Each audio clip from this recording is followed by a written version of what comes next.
Hello and Assalamu alaikum. I hope that all of you would be fine.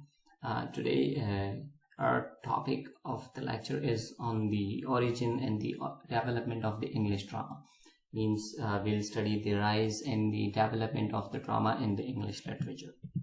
First, we'll see what basically a drama is.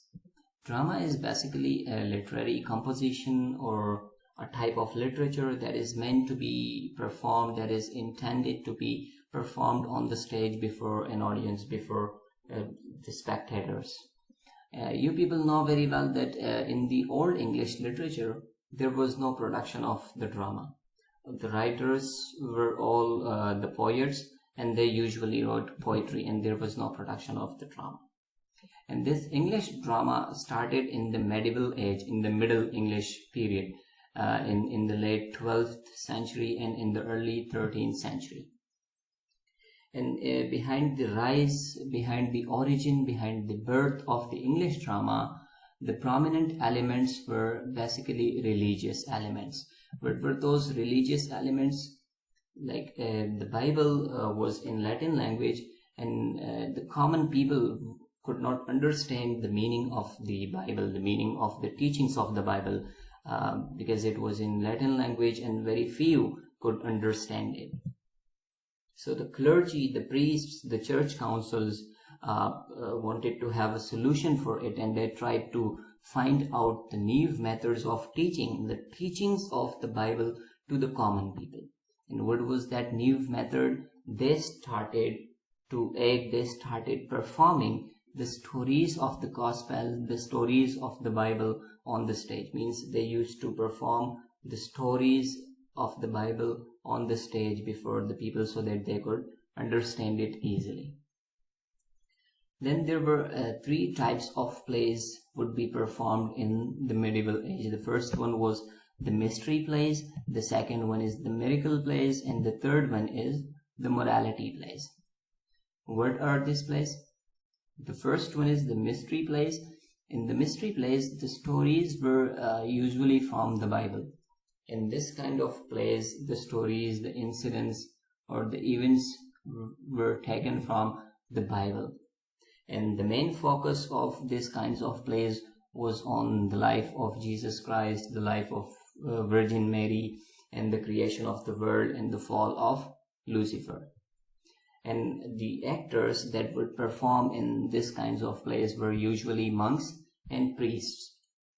Not a common man was allowed to perform in such kind of plays. Means the common actors were not allowed to act in such kind of plays. And every scene or different scenes would be performed at different places. Means like the drama was not meant to be performed at one place, at a fixed place. Different scenes or different acts would be performed at different places. But the end of the play, or the ending scene, or the ending scenes of the play would be performed outside of the church. Means different scenes would be performed at different places, but when it comes to the ending scene of the play, it was meant to be performed outside of the church. Why was that? So that people could gather outside of the church to see the performance of the ending scene of the play, and then they could go to the church and they could listen to the sermon of the priest, so that the priest could teach them the teachings of the Bible. The second one was the miracle plays.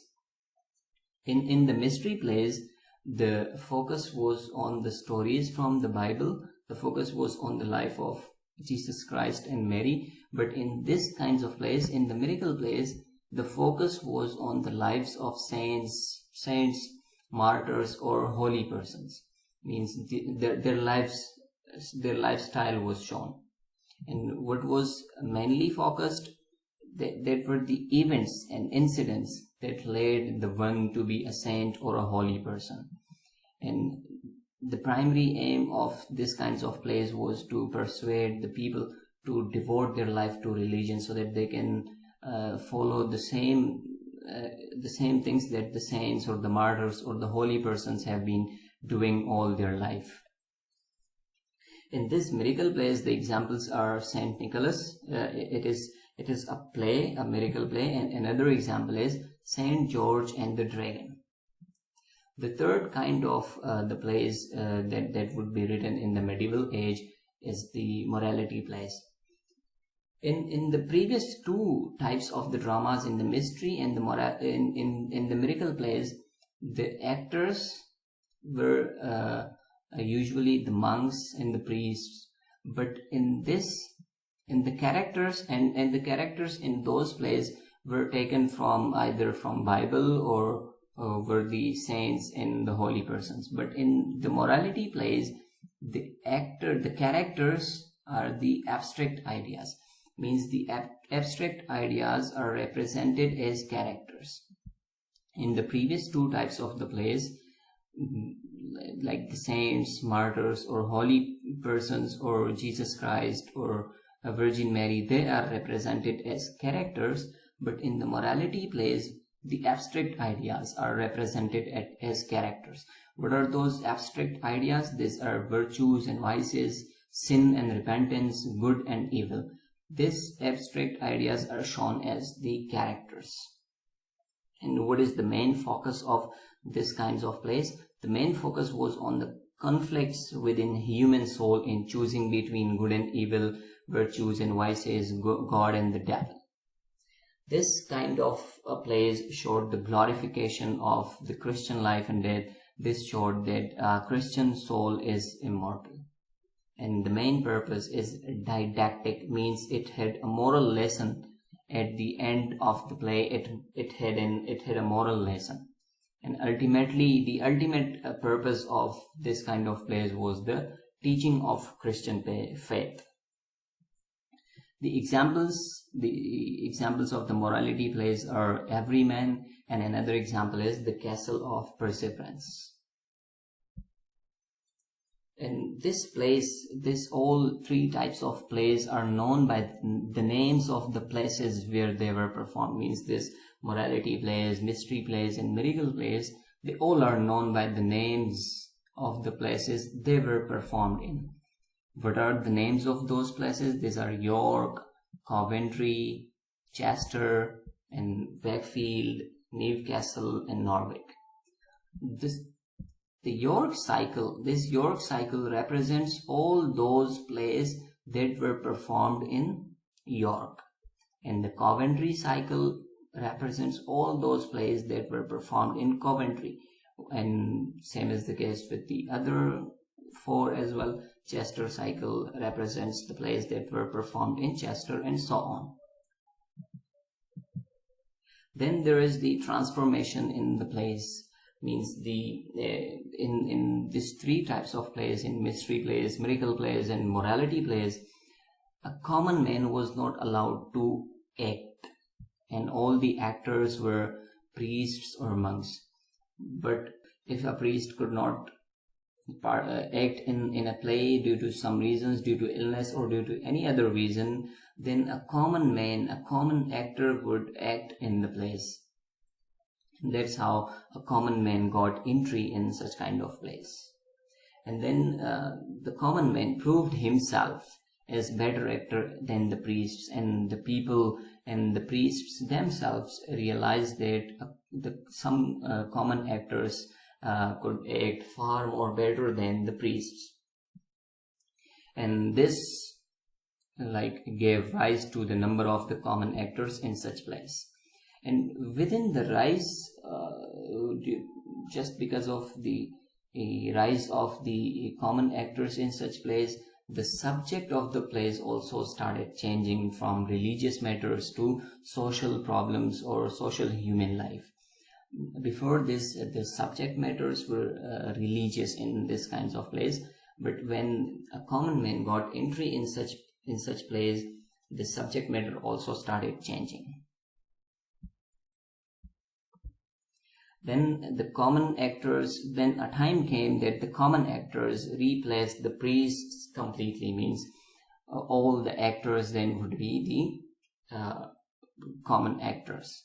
Means gradually or after some time, this with the increase in the number of the common actors, and with the common actors capsizing all the stage of such kind of dramas, the religious matters from such plays also vanished completely, and this social human life and social problems replaced all those religious matters.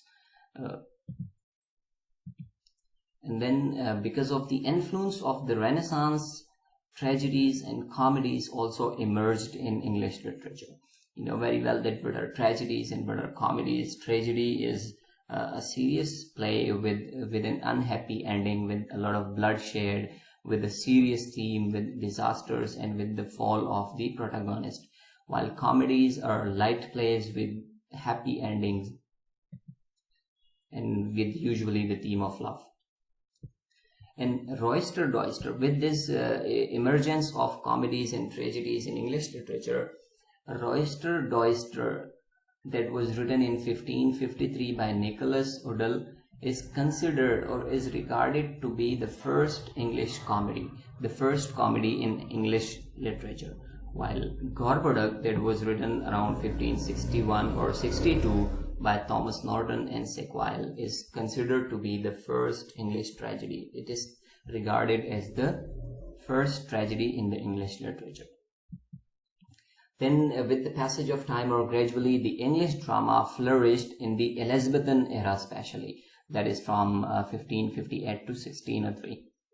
And with Christopher Marlowe, William Shakespeare, Ben Jonson, they contributed a lot in the development of the English drama, and English drama got a lot of fame, a lot of success in Elizabethan era by these writers and by some other writers as well, that contain Thomas Cade, John Lilly, and so many other, that we will cover each of these prominent dramatists in another video. Means we'll have a separate video lecture on these dramatists and their contribution in the development of the English drama, in the development of the drama in English literature.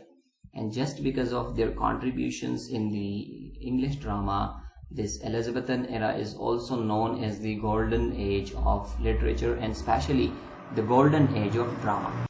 That's the end of today's lecture. If you have any confusion, if you have any problem, you can ask your questions in the comment section below, and I'll answer all of your questions. Thank you.